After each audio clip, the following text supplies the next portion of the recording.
Você já se perguntou se quando você está menstruada você pode ter relações sexuais? Hoje quem vai nos responder essa dúvida é a nossa ginecologista, a doutora Dani. Bem-vinda novamente. Obrigada, Mari. Acredito que muitas mulheres te questionam sobre isso. Tem algum problema, alguma doença, faz mal? Dani, conta pra nós, a mulher pode ter relação sexual estando menstruada? Depende. Por que depende, né, Mari? Porque você como mulher que está fazendo essa pergunta, você tem que ver se faz sentido para você ter relação sexual enquanto você estiver menstruada.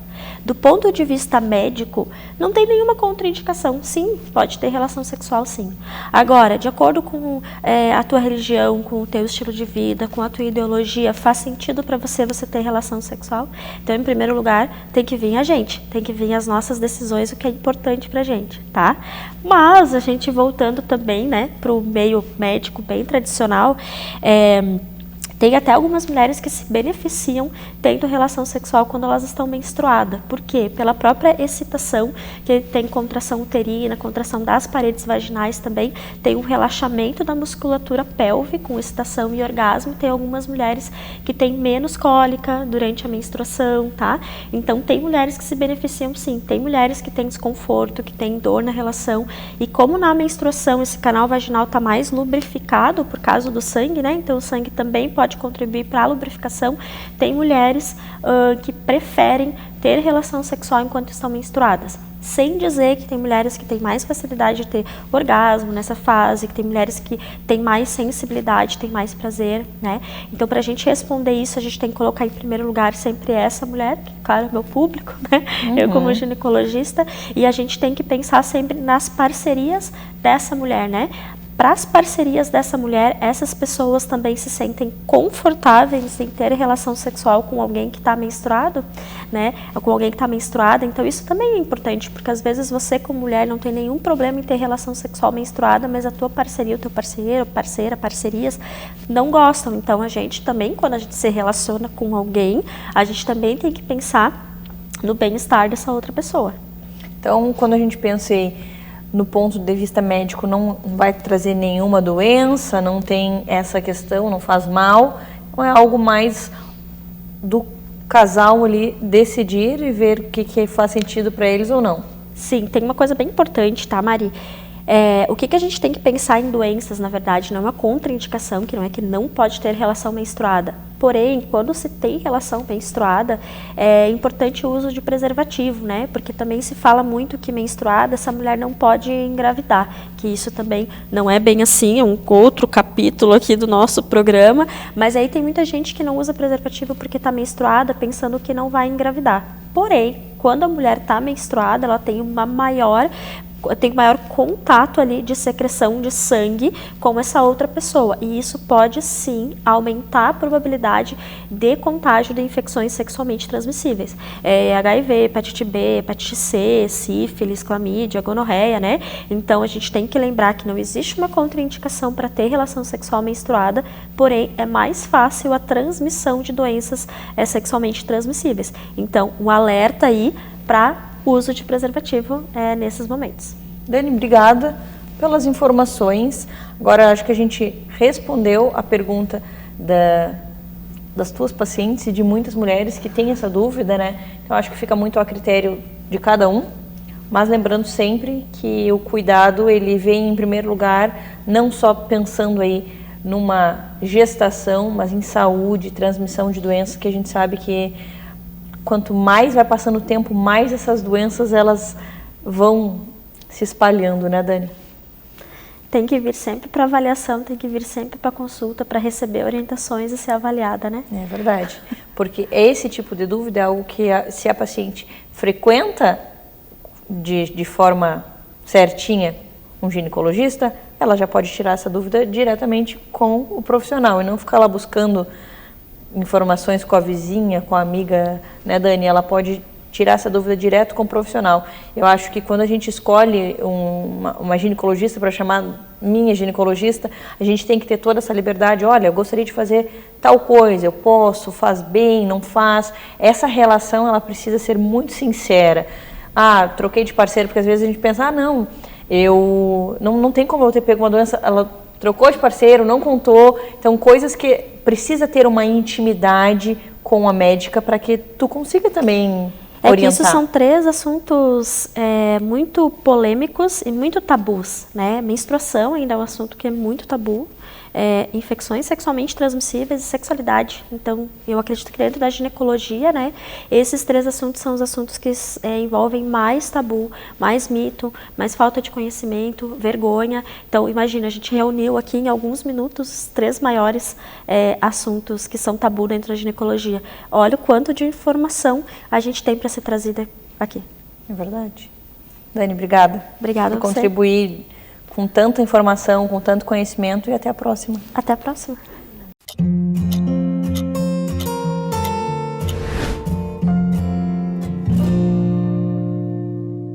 Você já ouviu falar em prolapso vaginal? Quem vai nos tirar todas as dúvidas sobre esse assunto é o Dr. Augusto. Bem-vindo novamente. Muito obrigado, feliz de estar aqui novamente. Doutor, o que a gente precisa saber sobre prolapso vaginal? Então, já começa que é um nome que quase ninguém nunca ouviu falar, né? Mas é uma coisa que muita gente tem e não sabe. Que nem naquele outro dia que a gente falou de incontinência urinária, né? Às vezes a pessoa tem e nem sabe que tem. O que é esse tal desse prolapso? É aquela bola que algumas mulheres sentem saindo para fora da vagina, que forma aquela sensação de volume, e de repente do nada a mulher, meu Deus, eu tô com um negócio aqui no meio das pernas. O que é isso? É o tal do prolapso que acontece em algumas mulheres. E qual a causa de algumas mulheres desenvolverem, de terem essa bola? Então, isso acontece também por vários motivos, né? Porque, como eu falei daquele outro dia também, com o tempo, a musculatura da pelve da paciente vai ficando mais enfraquecida por conta de obesidade, por conta de excesso de partos. Essa musculatura vai ficando frouxa e também por conta da idade, menopausa, o próprio colágeno, né, da pele da vagina vai ficando um pouquinho mais fraco, mais solto. Então, o que acontece? Pelo peso do abdômen, ele começa a empurrar os órgãos que ficam na parte da pelve, que é o útero, a bexiga ou até próprias alças de intestino, pelo canal da vagina, forçando esse conteúdo lá para dentro e às vezes, dependendo do grau de flacidez dessa musculatura, podendo vir até para fora, exteriorizando e nos casos até mais graves, né, que é o que a gente chama de prolapso completo, pode acontecer de todos os órgãos da mulher ficar ali entre as pernas dela. Então, massas volumosas, né, fica tipo um balão no meio das pernas da paciente e ali vai estar útero, pode ter pouco de intestino prolapsando, a bexiga às vezes vai quase toda para fora, ao ponto às vezes até da paciente ter que empurrar o prolapso para dentro para conseguir urinar ou até mesmo para conseguir evacuar. Nossa, que perigoso, porque infecções? Exato, exatamente. Quando isso vai ficando ali em contato com a pele, pensa, a mucosa da vagina, a pele da vagina, ela é feita para ficar lubrificadinha dentro do corpo. Ela fica do lado de fora, em contato com ar, em contato com o tecido, vai raspando, começa a fazer corrimento, infeccionar, às vezes faz feridas. A gente já viu casos assim terríveis, claro, em pacientes que retardam o atendimento, porque geralmente isso começa muito leve. Não começa desse tamanho, né? Exato. E as pessoas vão deixando passar e a gravidade aumenta. Exatamente. Não é uma coisa assim, por exemplo, fiz uma força, puf, saiu. Não. É uma coisa progressiva. A maioria das mulheres que tem fácil acesso a recurso, logo que ela já começou a sentir, começou a incomodar na relação, para sair, para fazer atividade física, ela já procura um médico e já trata. Agora, ainda tem aquelas mulheres que às vezes não têm um acesso tão rápido ao recurso, às vezes aquela mulher que tem preconceito, que a gente sabe, né, que tem muitas mulheres que não vão no ginecologista, que tem medo de ir porque ouviu uma amiga dizer que se mexer piora. Né? Antigamente tinha muito isso. Então elas vão deixando. Às vezes está num ponto que chega a estar tão grave que a paciente já não consegue mais nem caminhar direito por conta do prolapso. Nossa, imagina a vida dessa pessoa, quanto isso não afeta em tudo. E o que a gente faz quando acontece uma situação dessa, de preferência lá no comecinho, né? Se for no comecinho, tudo fica bem mais fácil, tá? Quando é uma coisa mais leve, a gente consegue resolver com aquelas coisas que a gente costuma indicar para aquelas pacientes, né, que têm esses fatores de risco, né? Por exemplo, diminuir a questão do peso, né? Começar a fazer a fisioterapia pélvica para fortalecimento dessa musculatura. Às vezes a paciente é menopausada, a gente fazer uma reposição hormonal, nem que seja tópica, melhora o colágeno, melhora a qualidade ali da mucosa e isso tudo às vezes se for um prolapso leve já resolve, tá? Agora, nesses prolapsos moderados, e especialmente nesses prolapsos mais avançados, daí a gente tem que fazer cirurgia, porque realmente não tem como voltar aquela estrutura para dentro, tá? Quando a gente pensa na cirurgia, é uma cirurgia grave, é uma cirurgia complicada e complexa? Depende do ponto de vista. Para a paciente, é uma cirurgia quase que inteiramente vaginal. Na imensa maioria das vezes, a gente consegue fazer tudo por baixo. Então, ela tende a ter uma boa recuperação, não tende a ter tantos sintomas, tanta dor no pós-operatório. Geralmente, a paciente passa muito bem, para ela não é muito complexo. Claro que para o médico, né, você identificar todas essas estruturas, né, passo por passo, reduzir a bexiga, botar o intestino para dentro ou retirá-lo, depois fixar, né, é um processo um pouquinho mais complexo, mas eu acho tão bacana de fazer, é uma cirurgia que eu acho tão boa, porque além, né, claro, da dificuldade técnica ser desafiadora, mas também o resultado que as pacientes sentem é impressionante. Elas vêm, às vezes, no pós-operatório, a primeira coisa que elas vão olhar assim no meio, meu Deus, cadê? E a gente não faz só a parte de botar para dentro e fixar as estruturas, a gente também faz a parte externa, né? O períneo ali e tal, ele precisa ser reconstituído. A gente, se estiver ali com muita dificuldade na questão do alargamento, da entrada, que a gente chama do introito vaginal, a gente arruma. Então acaba também melhorando a parte estética da paciente, às vezes ela volta a ter relação, melhora no seu relacionamento, no seu dia a dia, então é muito gratificante fazer esse tipo de cirurgia. Nossa, é uma transformação para a vida dessa paciente, né? Tu entrega qualidade de vida, Sim. Saúde e estética? Sim, na mesma cirurgia, é impressionante mesmo. E é uma cirurgia que demora quanto tempo, mais ou menos, doutor? Depende, claro, da gravidade de cada paciente, de cada situação, a gente sabe, a gente sempre fala sobre isso, que cada caso é um caso diferente, né? Em geral, os prolapsos mais leves e tal, a gente consegue resolver em torno aí de 40 minutos, 1 hora de cirurgia. Claro que as cirurgias que estão com prolapsos totais, né, a gente vai fazer cirurgias mais complexas, daí pode levar de 1h30, 2 horas. Às vezes precisa tratar a incontinência urinária junto, porque às vezes já tem as duas coisas associadas, então já faz a cirurgia do sling, daí a cirurgia já fica um pouquinho mais longa. Mas em geral, independente do tempo de cirurgia, o resultado para a paciente é muito parecido no pós-operatório, isso é bem interessante também. Que legal. E quando a gente pensa nesse pós-operatório, quais são as recomendações? Essas pacientes devem fazer aquele pós-operatório cuidadoso, né? Então, evitar ficar se movimentando demais, obviamente não pode ter relação durante um período, então os maridos têm que ser compreensivos nessa parte, né? Mas em geral, ali depois de uns 30, né, no máximo 60 dias, a paciente já consegue voltar às suas atividades, atividade física, relação sexual, tudo devagarinho, com uma boa orientação. Fisioterapia pélvica no pós ajuda a evitar que aconteça de novo, porque algumas, dependendo da técnica cirúrgica, você tem uma validade aí de uns 10, 15 anos e pode acontecer de novo. Agora, emagreceu, parou de fumar, fez a fisioterapia, daí é para a vida inteira. Que legal, doutor. Obrigada por dividir tanto conhecimento conosco, tantas informações boas. Se você se interessou por esse assunto, se você quer entender um pouco mais, entra no Instagram do Minuto Mamãe Bebê, procura o Dr. Augusto lá. Lá você vai encontrar um perfil cheio de informações, pode tirar dúvida com ele, o que eu sempre falo e lembro, nada substitui uma boa avaliação, né, doutor? É isso aí. Obrigada e até a próxima. Obrigado também.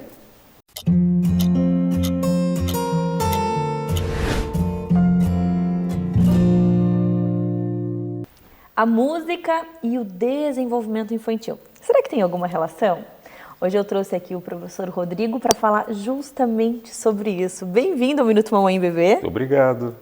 Prof, fala um pouquinho então para nós sobre essa parte aí da música na vida das crianças. O que você nota? Você já trabalha há um tempo aí com crianças, né? Então, o que você nota de desenvolvimento nessa parte aí que a música traz? Eu costumo dizer que música e criança é um combo, né?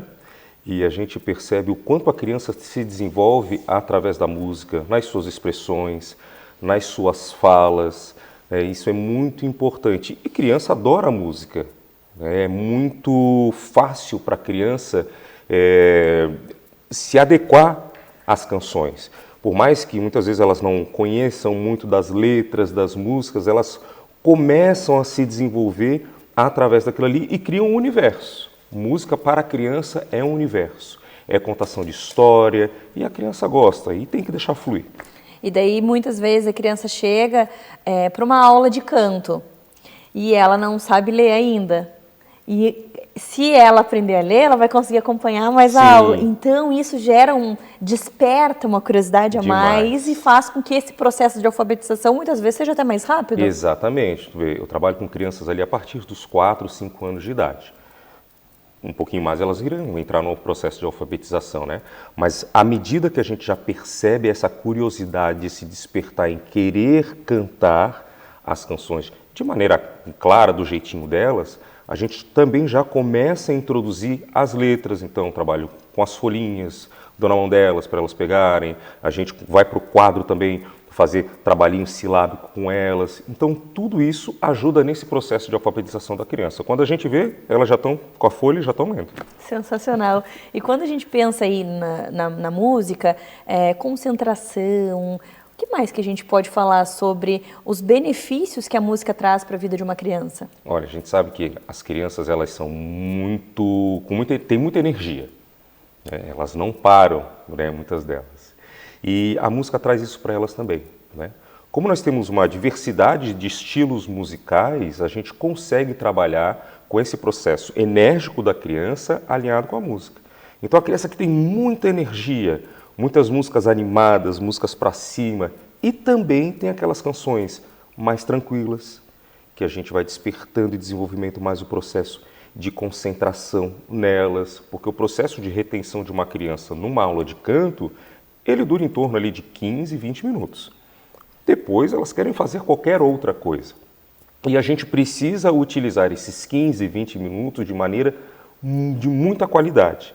Isso dá muito resultado, porque elas ficam esperando a próxima aula para entrar nesse universo novamente. Que legal. E isso também deve ser notado na dicção? Sim, demais. Porque ela escuta as palavras certinhas da música que a cantora está falando, né? Sim. E ela quer falar da mesma forma. Exato. Então, eu acho que isso também deve afetar de forma positiva a dicção das crianças. Com certeza. Por onde elas estão, sendo no carro, com um fonezinho de ouvido, elas começam a cantarolar, os pais começam a me dizer, nossa, prof, como ela está cantando e está querendo falar as palavras de maneira muito clara. A gente faz as devidas correções, os devidos desenvolvimento na fala, na aula também, de uma maneira muito gostosa para elas perceberem que aquilo ali é bom e positivo para elas. Então elas gostam desse processo. Então quando acertam uma palavra que tem um grauzinho de dificuldade, um pouco mais acentuado, a gente vibra na aula, a criança gosta daquilo ali, porque para ela também é uma conquista. Com certeza. E nunca vai ser aquela criança com problemas de ir lá na frente da sala de aula para apresentar um trabalho, né? Não. É uma criança mais desinibida, né? Sim, sim. Eu me recordo que quando eu comecei no processo de música, eu ia apresentar um trabalho na escola, os professores pediam, Rodrigo, será que tu pode levar o violão? Assim, e é um diferente, né? A gente percebe isso. As crianças que estão nesse universo musical, elas são crianças diferenciadas, a gente percebe, né? E a gente fica muito feliz com isso também, né? Porque a interação delas com as pessoas, sendo o ambiente em que elas estejam, é muito maior, elas conseguem circundar muito melhor. Isso é muito bacana, muito positivo. É verdade, você falou do violão, prof. Fala um pouquinho do teu trabalho, né? Quais as modalidades que você oferece, o que tem aí de interessante para as famílias que buscam uma aula de música, uma aula diferenciada, porque a gente coloca em inglês, futebol, mas esse lado artístico também eu acho tão importante de levar para as crianças. Eu sou professor de canto e de violão e também faço preparação para as crianças que estão em universo de casting, para algum tipo de teste, para serviço de modelo, apresentação em programa de TV, show de calouros. A gente faz essa preparação também com as crianças, né? Então, cada vez mais a gente vê que as crianças têm se voltado para essa área com mais desinibição. Então, é importante que a gente faça essas preparações, né? Tudo precisa também ser uma brincadeira para elas. A gente precisa ter esse cuidado como educador, como professor, de não injetar muita seriedade, afinal de contas, elas são crianças, elas precisam se desenvolver ainda. Então, às vezes, os pais ficam naquele anseio, né? Será que vai dar certo? Será que vai dar certo? É bom deixar a criança brincar, gostar daquilo que está fazendo. E as aulas tanto de canto quanto de violão, vem a trazer esse benefício. As nossas preparações também para os seus testes também trazem esses benefícios. E com que idade uma criança pode começar a ter uma aula de violão? Uma aula de violão, a partir ali dos 7 anos a gente já consegue trabalhar, porque elas estão em desenvolvimento, né? Às vezes a mãozinha, né? O instrumento precisa ser um instrumento adequado para o tamanho delas, né? Precisa acompanhar esse processo de desenvolvimento delas. Então uma criança vai utilizar um violão adequado para ela, não um violão de adulto. E a gente vai fazendo esse acompanhamento. No canto a gente já começa antes, ali por volta dos 4, 5 anos, através da introdução, da musicalização, da apresentação dos sons para as crianças. E a partir ali dos 6, 7 anos a gente já começa com o canto propriamente dito. Sensacional, adorei. Obrigada por dividir um pouco do teu trabalho maravilhoso conosco e até uma próxima. Eu que agradeço a oportunidade, o carinho, o trabalho e estamos aí.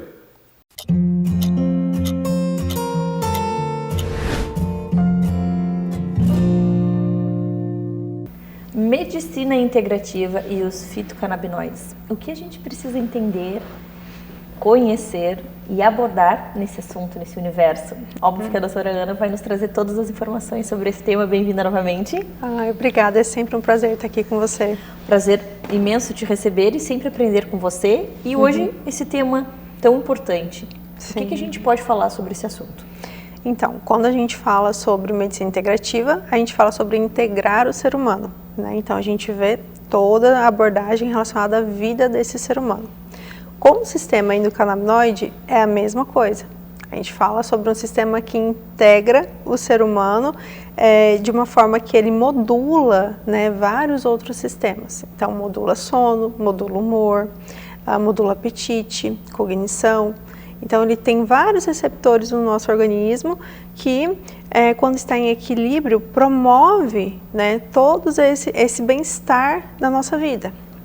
Então, quando eu associo a uma abordagem integrativa e o uso dos fitocannabinoides para melhorar ali alguns sintomas, alguns diagnósticos, né, e tirar o paciente desse estado de doença, a gente está falando sobre equilíbrio. E que é algo muito difícil hoje em dia, né, devido ao estresse crônico, né, os nossos hábitos diários, as comorbidades, né, por exemplo, doenças como diabetes, como hipertensão, são doenças silenciosas e que muitas vezes, quando o paciente compreende que tem, né, essa doença, ele já tem várias comorbidades, vários órgãos atingidos, né? Então, quando a gente vai para uma abordagem integrativa, a gente não avalia só sintomas, a gente não avalia só o que esse paciente está sentindo ali. A gente vê toda a abordagem dele como ser humano e se for necessário ali o uso dos fitocannabinoides, né, para algumas doenças. Hoje em dia tem vários estudos falando sobre diversas doenças, né, que promovem o desequilíbrio, que está, digamos assim, é como se fosse uma via de mão dupla, né, um piora o outro. Então, tem diversas doenças que o sistema endocannabinoide está todo em desequilíbrio. E quando a gente fornece os fitocannabinoides, eles se comparam com os endocannabinoides, que é a substância que a gente produz.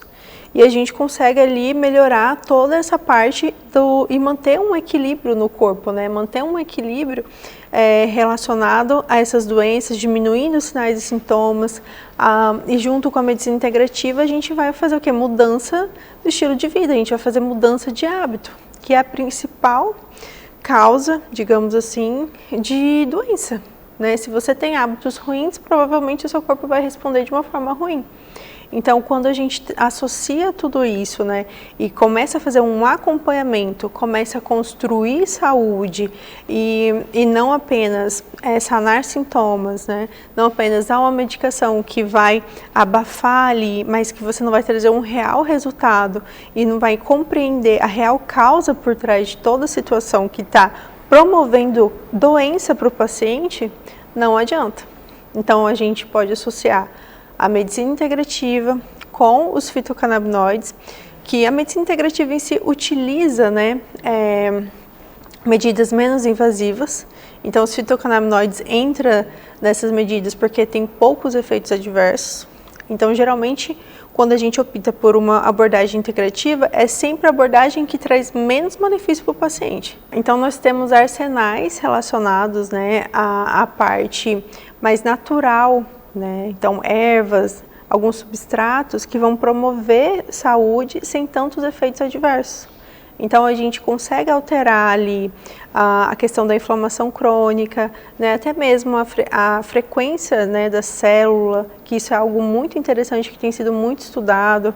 A gente consegue fazer com que genes que expressam doenças através da mudança do hábito de vida, eles não se expressem mais ali naquele DNA.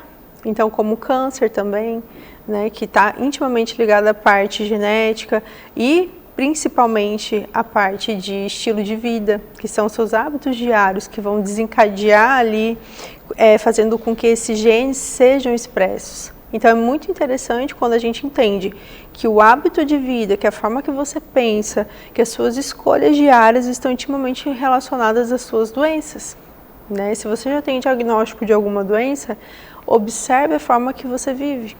Observe as suas escolhas diárias, porque está intimamente ligado, tá? Se você tem boas escolhas diárias, você vai produzir saúde.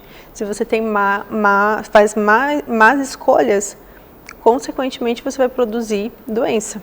Então, tudo isso está envolvido e a gente precisa fazer uma abordagem bem mais profunda e acompanhar, né? Realmente acompanhar e investir em saúde, né? Quando a gente pensa nesse acompanhamento, tem um prazo, vai depender do resultado de cada paciente, porque eu penso que é algo que seria interessante de tempos em tempos você voltar, ver como é que está toda a situação, não assim, eu faço 1, 2 consultas, melhorou ali naquele período, só que uma pessoa que viveu, sei lá, às vezes 10 anos numa vida não tão saudável, não vai ser em 1, 2 consultas que ela vai mudar tudo isso, né? Eu acho que seria até interessante para o resto da vida manter encontros, nem que seja assim, no primeiro ano 1 vez por mês, depois a cada 3 meses, cada 6 meses, 1 vez por ano, mas manter assim, para lembrar, para falar com o médico, para fazer toda essa troca, fazer um check-up, enfim, algo nesse sentido. Com certeza, né? Quando a gente fala sobre promover saúde, justamente esse acompanhamento, porque a nossa vida, ela é cheia de altos e baixos, né? Então, vai ter momentos que vai estar tudo lindo e maravilhoso, mas vai ter momentos para sabotar tudo, exatamente, né? Então vem a autossabotagem. Né? Então a gente precisa sim fazer um acompanhamento. Geralmente, como é que eu faço? Né? Eu acompanho o paciente, depende muito do paciente, da necessidade do paciente. Eu acompanho o paciente ali por uns 3 meses. A gente vai fazer toda a modulação, todo o detox desse organismo. A gente modula a parte intestinal, que é a principal parte hoje em dia mais acometida e que está intimamente relacionado à neuroinflamação, a doenças crônicas, né? Então a gente faz esse acompanhamento inicial e depois eu vou indo por etapas, parte psíquica, a forma que o paciente se vê, a forma que ele constrói essa autoimagem, porque isso inconscientemente você vai produzir doença também, porque tudo depende de um comando cerebral. Então, está intimamente ligado. Depois, associado a isso, tem os fitocannabinoides que eu posso usar, tem a parte da parte energética celular também, que eu gosto de tratar. Então, toda a memória celular que desencadeou, que produziu doença, que expressou gene, a gente precisa olhar. Então, é de acordo com aquele ser individualizado ali. Então, geralmente, eu peço para retornar, depois que a gente faz todo esse detox, uns 2 meses, 3 meses. Se for, às vezes, com terapia de reposição hormonal, menos tempo, peço exames. Então, tudo vai depender da necessidade do paciente. Mas é um acompanhamento, né? Então, tem paciente que eu vejo de 6 em 6 meses. Então, eu peço exame, entro em contato, porque tem essa necessidade. Se você quer ter saúde, você precisa investir em saúde. Então, hoje em dia, infelizmente, as pessoas investem muito em medicação. E tomar remédio não é sinônimo de não ter doença, muito pelo contrário. Então, eu quero justamente isso, que os meus pacientes não fiquem dependentes de medicação. e sim façam suplementação, façam acompanhamento, ou entendam a própria necessidade, né? Entendam o que causou essa doença, o estado de doença atual, e que esse mesmo estado que foi gerado, você também consegue reverter, né? Esse é o principal, digamos assim, papel da medicina integrativa, é olhar o todo e trazer essa reversão e produzir saúde, né? Adorei, muito obrigada por todas as informações, por compartilhar conhecimento conosco. Se você gostou e se interessou, quer saber um pouco mais, entra lá no Instagram do Minuto Mamãe Bebê, procura a doutora Ana, lá você vai encontrar muita informação de qualidade. Até a próxima. Até a próxima, um prazer estar aqui.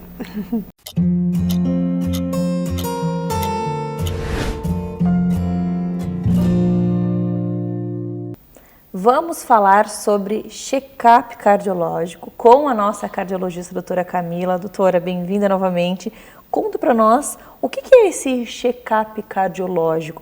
Tem uma idade indicada para começar a fazer um check-up? A gente sabe que temos que frequentar o consultório médico sempre desde lá da pediatria, prevenção é isso, mas né, tem uma idade mínima? O que acontece nesse check-up? O que você pede? Quais os exames? Conta tudo para nós. Boa tarde, Mari. Prazer estar aqui mais uma vez com vocês. Obrigada pelo convite. Mari, check-up cardiológico vai ser é uma consulta que a gente faz e alguns exames que a gente vai avaliar em caso a caso para a gente definir o risco cardiovascular. Então, na verdade, o check-up nada mais é do que uma boa consulta. Então, não tem idade, né? Se a gente vem bem acompanhado por um pediatra, passa por um clínico geral, o cardiologista entra em algum momento, dependendo dos fatores de risco, né? Pessoas que já têm problema de coração passam o cardiologista um pouco mais cedo. Mas, de uma maneira geral, um clínico geral ou um cardiologista, o que eles fazem no check-up? Uma boa consulta. Então, a gente tem que entender a sua idade, as doenças que você tem, o seu histórico de vida, se você já teve algum problema de saúde, se na sua família existe alguma doença, parente de primeiro grau, alguém que teve uma doença cardiovascular com idade precoce, pai, mãe, se você já toma algum remédio, se você já teve algum sintoma em algum momento da vida. Então, numa boa consulta, a gente vai avaliar seu passado, seus sintomas presentes, os remédios que você usa, e com base nisso, a gente vai escolher alguns exames que nos permitam entender um pouco mais da sua saúde cardiovascular, para em cima disso, a gente poder construir estratégias de prevenção. Que esse, no fim, é o objetivo do check-up, né? É entender, é conhecer o que está acontecendo com o paciente, mas mais do que isso, que a gente possa orientar o quanto antes estratégias de prevenção, individualizadas, baseadas na realidade de cada um. Então é diferente uma pessoa que tem um pai que infartou com 40 anos, uma pessoa que tem um colesterol muito alto, uma pessoa que é jovem, não tem histórico na família, mas está com sobrepeso e é sedentário com 40 anos. Então, em cada perfil desses de pessoas, a gente vai identificar e tentar construir, mostrar para ele aonde que a gente pode trabalhar a prevenção. Então, o check-up é um encontro que o médico vai ter com o paciente anualmente, se estiver tudo bem, 2 vezes por ano, em algumas situações, em que a gente vai buscar quais são os principais ali fatores que possam estar aumentando o seu risco cardiovascular. E o que a gente pode fazer para melhorar isso? Com remédio, sem remédio, com mudança de estilo de vida? Então, é esse o papel do check-up. E existe a possibilidade de uma pessoa ter feito o check-up cardiológico e mesmo assim infartar? Sim, né? A gente escuta muito isso, às vezes, né? Em jornal, em televisão. Nossa, o paciente fez um exame, fez um teste ergométrico, fez um eco, estava tudo normal e ele infartou 3 semanas depois. Mas por quê? Então, os exames cardiológicos, nenhum deles é uma bola de cristal. A medicina nada vai me dizer assim, o risco é 100% de alguém ter uma doença ou não. Os exames eles vão nos ajudar a construir um quebra-cabeça de uma saúde metabólica. Então, muitas vezes o paciente não entende para que serve cada exame, o que cada exame está mostrando para ele. Cada exame vê uma coisa e o médico vai montar essa história dele. Então, por exemplo, a maioria das vezes os infartos, eles acontecem com placas de gordura pequenas, que em algum momento elas rompem, e quando elas rompem, como se fosse um machucado. O organismo enxerga aquela placa de gordura, ela rompeu, é um machucado, o organismo manda os fatores de coagulação para bloquear aquele machucado. E no que ela manda esses fatores de coagulação, ela acaba entupindo a coronária como um todo. Então, muitas vezes, esse paciente que teve o infarto, ele não tinha sintomas antes, porque placas pequenas, placas de 10, de 20, 30%, menores do que 50%, 70%, elas não causam sintomas. Então, na maioria dos exames, a gente não vai ver essas placas, mas essas placas, caso elas rompam, são elas que causam infarto na maioria das vezes. Ah, então eu tenho que procurar essas placas em todo mundo? Não, a gente precisa ter um olhar de prevenção para todo mundo. Então, dependendo de cada paciente, a gente vai precisar pedir mais exames para se aprofundar mais, para tentar entender o que ele tem de doença já, para saber quão agressivo eu vou ser nessa prevenção, tá? Então, uma pessoa que tem um paciente que tem diabetes, que está sedentário, que tem tabagismo, por exemplo, e tem 50 anos, a gente já sabe, já imagina que ele tem uma grande chance de ter placa de gordura. Então, não basta eu saber que tem placa de gordura, eu preciso trabalhar junto com ele estratégias para que essa placa não venha a romper, que essa placa não aumente, que essa placa não apareça em outros lugares. Então, para todo mundo, estratégia de prevenção de estilo de vida. E para alguns pacientes, conforme os exames vão me mostrando, a gente vai entrando com remédio para ajustar, para atingir metas que diminuam o risco cardiovascular dela, metas de pressão, metas de glicemia, metas de colesterol. Então, a cada paciente a gente vai fazendo esses ajustes. A pessoa sedentária, ela tem muito mais chance de ter uma doença cardiovascular do que uma pessoa que se exercita. Mas um atleta, ele pode infartar? Também, né? Então, a atividade é um conjunto de coisas, né?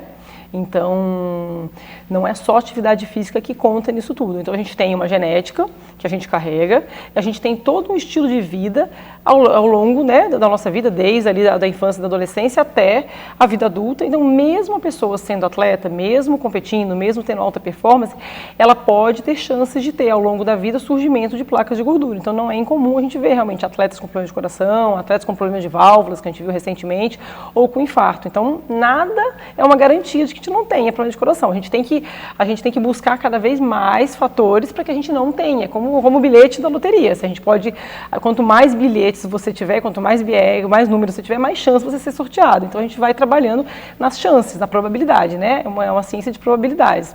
Então, a atividade física é um grande fator protetor, para diversas doenças, mas não garante que a gente não vá ter problema de coração. E existe algum exame que mostre essas placas de gordura? E se mostra, o que faz? Tem medicação para desmanchar essas placas, para evitar o infarto? Como é que é esse tratamento? Então, a gente começa a procurar essas placas, em geral, a partir dos 40 anos, a gente costuma fazer alguns exames que conseguem já ver essas placas melhores. Por exemplo, ultrassom de carótidas. Aí é um exame não invasivo que a gente consegue ver se tem alguma plaquinha aqui e já faz eu entender um pouquinho mais da saúde metabólica. Uma pessoa jovem, que não tem doença, mas eu vejo que ela tem umas placas na carótida já, placas grandes, gordura já acumulada. Opa, essa paciente já tem uma aterosclerose começando. A gente precisa ser mais agressivo nessa prevenção com ela. E aí, em relação aos remédios, vai depender dos outros fatores. Como é que está o colesterol, como é que está a glicemia, tem pressão alta, tem diabetes, todos esses fatores de risco têm que ser controlados para prevenção. E quanto mais risco se tem, mais a gente é agressivo com essas metas. Então, a partir dos 40 anos a gente começa essa pesquisa mais em relação às placas, né? Ou se tem algum sintoma, ou pessoas que têm uma história familiar, né, mais precoce, que tenham sintomas mais cedo, uma pessoa que fuma com 35 anos. Às vezes a gente já começa a fazer essa pesquisa mais cedo para tentar identificar, para tentar sensibilizar essa pessoa. Já, olha, você só tem 35 anos, olha, você fuma, seus hábitos já estão fazendo que você tenha placas de gordura hoje. Então, vamos começar hoje já a tentar trabalhar nesse sentido. Então, a gente vai buscando isso para tentar construir essas estratégias juntos. Entendi. Obrigada por todas as informações, por dividir tanto conhecimento conosco. Se você ficou com alguma dúvida, se você quer entender um pouco mais sobre esse assunto, você entra no Instagram do Minuto Mamãe Bebê, procura a doutora Camila e lá você pode, obviamente, marcar uma consulta com ela para tirar todas as dúvidas, porque a gente sempre fala que nada substitui uma boa avaliação. Mas também você pode mandar mensagem, conversar com ela lá no Instagram, lá ela posta bastante informação, né, doutora? Com certeza, fique à vontade, pode me perguntar que a gente está sempre respondendo coisa por ali. Obrigada, até a próxima. Obrigada a vocês.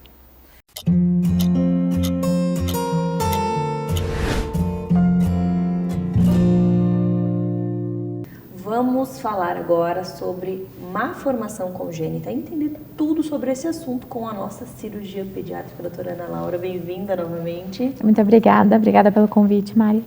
Doutora, quando a gente pensa numa má formação congênita, esse diagnóstico ele vem durante a gestação ou é aquela surpresa quando o bebê nasce, aí tu descobre, né, que aquela criança tem uma má formação? Como que funciona essa parte? Algumas malformações congênitas, né, dá para se fazer o diagnóstico durante o período de pré-natal.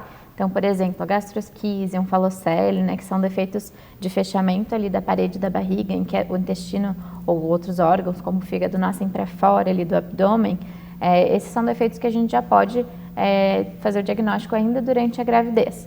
Algumas dá para suspeitar durante a gravidez que pode ter algum problema, como a atresia de esôfago, por exemplo. Agora, outras é mais comum fazer o diagnóstico só depois que o bebê nasce mesmo, como por exemplo o ânus imperfurado, que normalmente é feito o diagnóstico assim que o bebê nasce ainda na sala de parto. Quando a gente pensa nesse diagnóstico durante a gestação, existe a possibilidade de fazer uma preparação para o nascimento dessa criança? Como que é essa parte? Então sim, né? Quando já durante o pré-natal se suspeita, se tem um diagnóstico de alguma malformação, primeiro de tudo, é importante consultar com um cirurgião pediátrico ainda durante a gestação, para que ele possa explicar tudo para os pais, né? O que é essa malformação, como que é feito o tratamento, o que os pais podem esperar, né?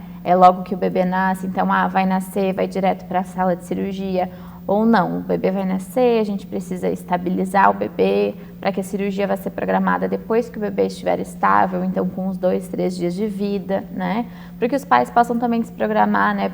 Pensando no período de internação do bebê, então dependendo da malformação, provavelmente o bebê vai ficar internado pelo menos umas 3 semanas, 1 mês, né, de vida, então é bom que os pais já se programem para isso, né? Então é importante que eles consultem ali com o cirurgião pediátrico para já se preparar, né? Todo o psicológico e a questão também até, enfim, toda a preparação para ficar 1 mês no hospital. Porque assim, são vários pontos, né? São várias dúvidas e quando a gente tem esse período da gestação para que haja essa preparação e essa possibilidade de tirar essas dúvidas sobre anestesia, sobre a cirurgia em si, quanto tempo leva, se tem risco, o que vai acontecer no pós-operatório. Então, é uma possibilidade da família estar preparada e além, é claro, de preparar toda aquela rede de apoio, quem que vai ficar e aí não vai estar trabalhando, quem que vai dar apoio para aquela mãe, porque a gente tem que pensar que aquela mãe recém ganhou um bebezinho. Então, ela teve um parto normal ou passou por uma cesárea, então a cirurgia ela vai ser assim que o bebê nasce, vai ser depois, então, são várias coisas para serem abordadas, né? Exatamente. E também é importante essa consulta com o cirurgião pediátrico para que eles já conheçam, né, quem que vai operar o bebê, já criar um vínculo com aquele profissional e já vão mais confiantes ali para a cirurgia, né? Claro, acontece, né, de fazer o diagnóstico só depois que o bebê nasce, conhecer o cirurgião logo antes da cirurgia, mas sempre é melhor se eles já conhecem, já tiveram uma consulta antes do bebê nascer, né? Porque a gente que é mãe sabe que logo que o bebê nasce, é um período meio caótico, assim, e ainda por cima, logo que ele nasce, tu descobrir que tem uma malformação, se preparar para a cirurgia, passar pela cirurgia nesse momento, né, é muito delicado. Então, quanto antes a família conseguir se preparar, melhor. É verdade, porque a gestação em si já é um período desafiador para a mulher, questão hormonal, o parto também, e aí quando envolve uma má formação, um bebê que vai precisar de uma cirurgia, isso mexe muito com o emocional. E às vezes também uma possibilidade dessa mãe já buscar até ajuda psicológica para ela, para ir trabalhando toda essa questão e ir preparando o psicológico dela para ela estar fortalecida, porque esse bebê precisa muito dela, né? Exatamente. Quando a gente busca ajuda com um psicólogo, a gente vai trabalhando às vezes traumas e medos, às vezes a pessoa já tem um pânico de hospital e aí, poxa, vai ter que ficar 1 mês, vai ter que ficar um período grande lá, então essa mãe ela tem que estar fortalecida, a rede de apoio dela também tem que estar ali junto, porque vai precisar desse suporte para passar por essa situação e para que o resultado seja o melhor possível, né? Porque a gente sabe que tem toda a parte do cirurgião durante a cirurgia, mas tem o pós-operatório, onde a família vai precisar fazer alguns cuidados, enfim, tem isso também, não tem? Claro, tem sim, né? Muitas vezes, grande parte dos cuidados, principalmente nessas cirurgias de ânus imperfurado, o cuidado pós-operatório pela parte da família, ele é extremamente importante. Né? Então, é muito importante que a família já esteja preparada para o que vai acontecer, né? Tenha realmente essa rede de apoio e tire muito bem todas as suas dúvidas, né, com o profissional que for operar aquele bebê. Isso é de extrema importância. Sensacional, obrigada por trazer essas informações para nós. É tão importante a gente entender tudo sobre essa parte que envolve má formação congênita, cirurgias, a gestação, porque quando a gente tem informação, a gente se sente segura, a gente se sente forte, porque o desconhecido dá muito medo. Então, quando a gente sabe o que vai acontecer, quando a gente está seguro, a gente busca ajuda, a gente, não que não vá ser difícil, mas a gente tendo informação, a gente se sente mais forte, né? Com certeza. Obrigada e até a próxima. Eu que agradeço.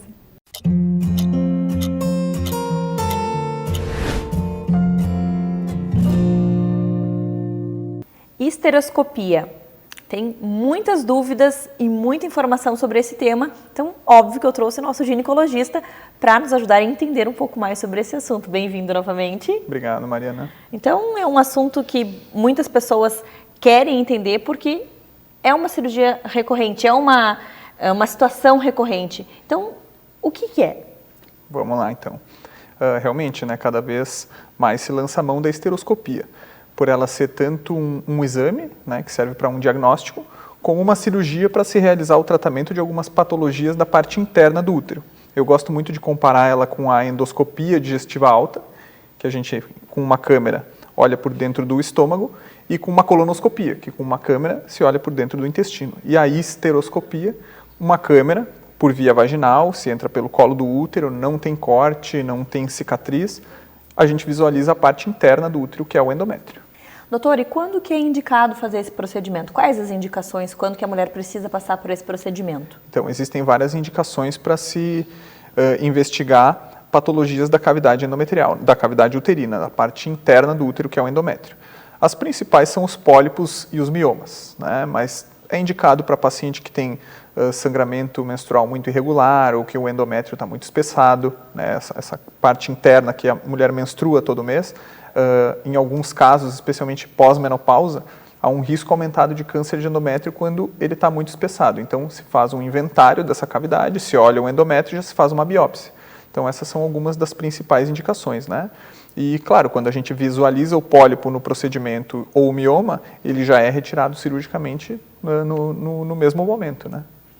E como que é a recuperação? Primeiro, quando a gente pensa ali no procedimento, é um procedimento que tem algum risco, é um procedimento demorado? A gente sabe que todo procedimento, né, requer um preparo antes e um pós. Como é que funciona essa linha? Os principais riscos são sangramento aumentado, alguma infecção, e é muito comum, infelizmente, de acontecer alguma perfuração no útero, quando se entra com a câmera para se visualizar o que está acontecendo ali dentro.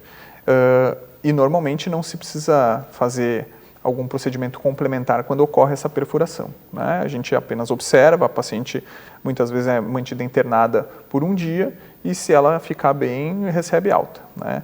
Mas em geral é um procedimento que envolve um risco muito baixo e por isso normalmente a gente dá alta em torno de 2 a 3 horas depois do procedimento, né?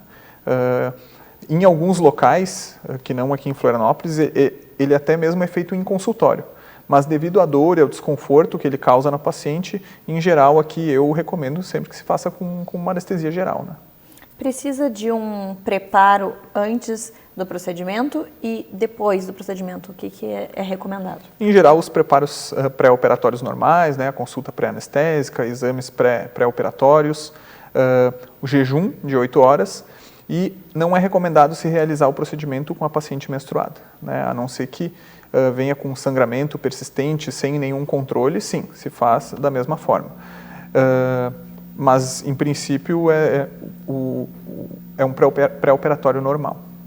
E no pós-operatório, quais são as recomendações? Então, quanto a sintomas, pode se sentir um pouco de cólica e um pouco de sangramento. Então, a gente acaba recomendando que a paciente fique um pouco mais num repouso relativo, como a gente costuma falar, por 1 a 2 dias. Mas as atividades do dia a dia normalmente não são interferidas. Então, no dia seguinte ao procedimento, já está liberada para praticamente qualquer atividade. E claro que vai se depender da extensão e do motivo do procedimento, por que ele foi feito, né? Claro que para se retirar um pólipo, que é um procedimento que pode ser mais simples, ou se retirar um mioma muito grande da parte interna do útero, a recuperação pode ser sim um pouco diferente. E, então isso é muito relativo, quando é só um exame e quando realmente acontece uma cirurgia. Exatamente. Então vai depender do procedimento e aí vai vir ali, é como a gente sempre fala, depende de cada paciente, de cada situação, porque o paciente pode ser o mesmo procedimento, mas é individual, de acordo com o que acontece ali naquele momento também, Exatamente. Né? A maioria das pacientes, no dia da alta, no momento da alta, já sai sem nenhuma dor ou sangramento. E algumas outras persistem com um pouco de cólica, um sangramento menor, mas que pode acontecer. E já teve algum caso de uma mesma pessoa fazer mais de uma vez esse procedimento? Pode ser feito ou não é indicado? Pode ser realizado. Em alguns casos onde não se consegue retirar, por exemplo, todos os pólipos ou todos os miomas, e em caso em que volta a aparecer algum pólipo endometrial ou até mesmo um outro mioma, se necessita realizar novamente. Além disso, naqueles casos das mulheres pós-menopausa, se o endométrio volta a espessar ou ficar muito grosso, também se realiza novamente para fazer uma nova biópsia. E é um procedimento que leva quanto tempo, mais ou menos, doutor? Em geral, entre 30 minutos a 1 hora, né? Mas, mais uma vez, né? Dependendo do motivo que está sendo feito, ele pode durar 5 a 10 minutos ou até mais de 1 hora. Entendi. Nossa, é realmente como a gente fala, cada situação ela requer uma avaliação, ela requer uma abordagem diferente, né, doutor? Exatamente. Isso do tempo cirúrgico é para qualquer cirurgia, né? A gente vai preparado, se planeja, por exemplo, uma cirurgia de 1 hora, às vezes dura 3, às vezes dura menos de meia hora. Então, é algo que eu gosto de frisar que a gente trabalha com a ciência humana, né? E a gente não consegue fazer um cálculo e dizer que sempre vai dar certo para todos. Então, como a gente falou, né? Tem os riscos, a recuperação varia para cada paciente e se vai ser necessário ou não realizar mais um procedimento também não se tem como saber. E é bom a gente também falar que depende também da paciente fazer tudo conforme foi orientado. Com porque certeza. Às vezes o procedimento está tudo ok, mas a paciente não faz as coisas conforme o médico orientou e aí pode vir a ter Exatamente. Acaba aumentando o risco, né? Adorei falar sobre esse assunto, entender um pouco mais sobre isso. Obrigada por dividir tanto conhecimento conosco. Eu que agradeço o convite mais uma vez, muito bom estar aqui com vocês. E até. Até mais. Obrigado.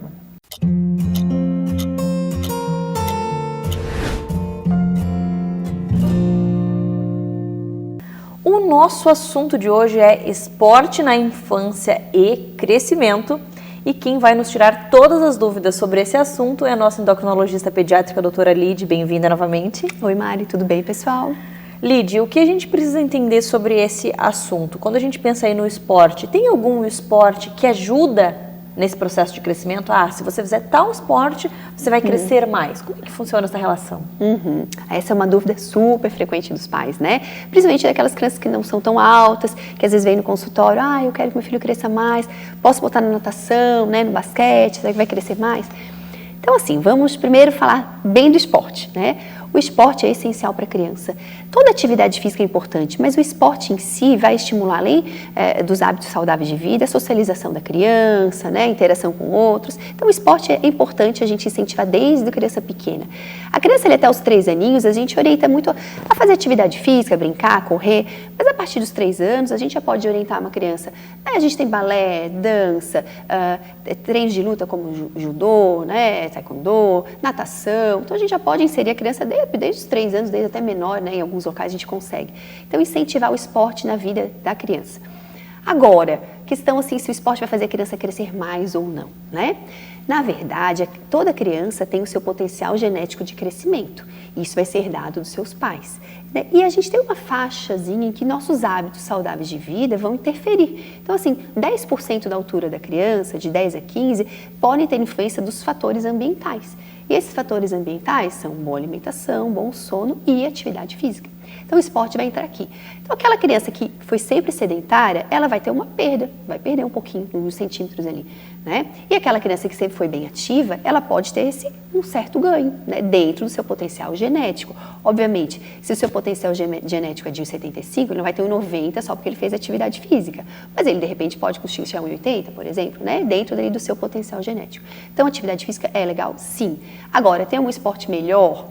Não. Tá? Então, essa questão assim, natação, basquete, os atletas são altos, então foi por isso, né, por praticar a atividade que eles cresceram mais? Não. Aqui nós temos a própria seleção do esporte, né? Então, obviamente, um atleta mais alto, ele vai ser melhor em algumas modalidades, uma natação, um basquete, um vôlei, que precisam da altura, né? É melhor ter 1,90 m do que ter 1,60 m, sim. Então, existe a seleção natural do esporte, falando aqui, né, já no esporte profissional, né? Não falando em brincadeira. Então, todo esporte é importante, mas não vai ter nenhum que vai fazer crescer mais, tá? Quando a gente pensa em não tem nenhum esporte que faz crescer mais, tem algum esporte que atrapalha no crescimento, que diminui esse crescimento? Afeta alguma coisa aí ou também não tem relação? Então, aqui tem sempre a dúvida, um esporte que todo mundo fala, agora a gente está nas Olimpíadas, né? O pessoal sempre fala da ginástica olímpica, ginástica artística, porque hoje a gente observa que são atletas, né? Os atletas profissionais, normalmente não têm uma altura tão elevada, né? E por quê, né?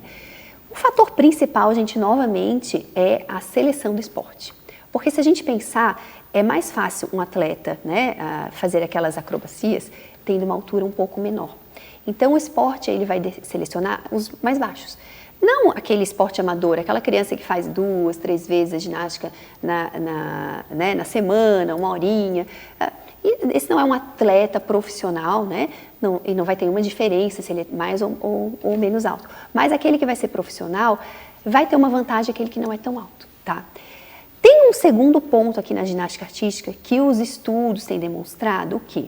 Atletas realmente de alta performance. São crianças, né? Eu tenho pacientes que treinam 5 horas por dia, né, de ginástica. Assim, então, são treinos intensos, de muito peso, né? E se eles não tiverem uma nutrição bem adequada, treinos muito intensos e prolongados desde a infância, podem ter, às vezes, alguma diminuiçãozinha do crescimento, tá? Então, assim, não estamos falando aqui daquela criança ali, seu filho, sua filha, que vai lá e faz 2, 3 vezes por semana, ou treina 1 horinha por dia, né? Não, mas realmente os atletas que treinam 5, 6 horas por dia, e esse é o treino deles, tá? Podem, assim, durante muitos anos, tem estudos que demonstram que tem uma leve perda de altura, tá? Então, é descrito, a gente tem estudado isso mais, tá? Principalmente aqueles que não conseguem bater a sua meta de proteína diária. Então, a nutrição também é muito importante nos atletas, tá? Aqui vem uma outra dúvida comum, né, que são as suplementações. Crianças que fazem muita atividade física, se precisam de alguma suplementação especial, né, na sua dieta de vitaminas e outros itens. E sim, tá? Uma criança que faz atividade física regular, aquela criança que brinca 1, 2 horinhas por dia, faz a sua atividade lá 2, 3 vezes por semana e brinca e joga bola, dieta normal, certo? Dieta saudável, normal. Agora, um atleta que treina uma carga intensa, assim, todo dia, ritmo pesado, muitas vezes ele vai ter que ter sua suplementação. Proteínas, tá? Eles precisam de um aporte de proteína um pouquinho mais elevado do que a criança que não é atleta. Então, muitas vezes, só com a dieta eles não conseguem bater essa meta diária. E se a gente não conseguir bater essa meta diária, a gente pode ter perda de crescimento. Então, são crianças que precisam de um acompanhamento com nutricionista, endocrinologista, né, além do seu pediatra, para que a dieta esteja bem adequada ao seu esporte. Então, muitas vezes a gente vai repor um whey protein, por exemplo, sim, vai precisar, né, essa criança atleta. Em alguns casos, alguns suplementos de vitaminas, sim, eles vão precisar de um pouquinho a mais do que então, eles vão precisar de um reforço, e aí entra aqui, né, a gente da saúde para ajudar, tá? O pessoal sempre pergunta da creatina, né? Também pode ser suplementada, normalmente já na fase daí da adolescência, tá? Não é uma criança pequena, né? Mas o adolescente pode, né, dependendo da sua carga de atividade física, ser suplementado também, tá? Então, o esporte não vai piorar o crescimento, claro, desde que se a criança é atleta, ela tenha a sua nutrição adequada também, né? Tá. Lide, e uma dúvida também que eu acho que é bem frequente em relação à musculação e à infância, adolescência. Sim. Tem uma idade indicada para começar? Tem uma idade que não pode? Como que funciona? Essa é uma dúvida muito comum, né? Até uns anos atrás, todo mundo falava, a criança só pode, a partir dos 14 anos, ir fazer musculação. Hoje a gente já sabe que não é bem assim, tá? Inclusive a Sociedade Brasileira de Pediatria, né, ela orienta que mesmo uma criança pré-púbere pode praticar musculação. O que seria musculação? É uma atividade física resistida, então que tenha peso, né? A criança pode, 6, 8 anos, pode fazer? Pode, tá? Agora, obviamente, não é entrar numa academia de adulto, a gente vai botar uma criança de 8 anos numa academia de adulto, não é assim. É uma atividade física resistida, voltada para aquele público, com um profissional capacitado para aquele público. Então, a gente tem hoje academias infantis, né, que trabalham com um pouco de peso, ou vai ter ali um profissional, né, que guia, um instrutor que fique com o seu filho. Não é simplesmente jogar a criança na academia, não é isso. Mas a criança pode, sim, fazer atividade física. Principalmente a gente tem atletas esportistas, né, que já 8 anos já jogam futebol, por exemplo, e outras modalidades, que eles precisam fazer um reforço muscular e eles precisam fazer um pouquinho de musculação até para proteger o seu corpo daquele esporte, né? Então, não é proibido, tá, gente? Desde que sob supervisão adequada, né? Tá? Adorei. Obrigada pelas dicas, por todas as orientações. E se você ficou com alguma dúvida, procura lá no Instagram do Minuto Mamãe Bebê, a doutora Lidiane, e lá você vai encontrar o Instagram dela com mais informações e até marcar uma consulta para tirar todas as suas dúvidas, que nada dispensa uma boa avaliação, né, doutora? Sim, sim, é essencial nesses casos, né? Obrigada, até a próxima. Obrigada.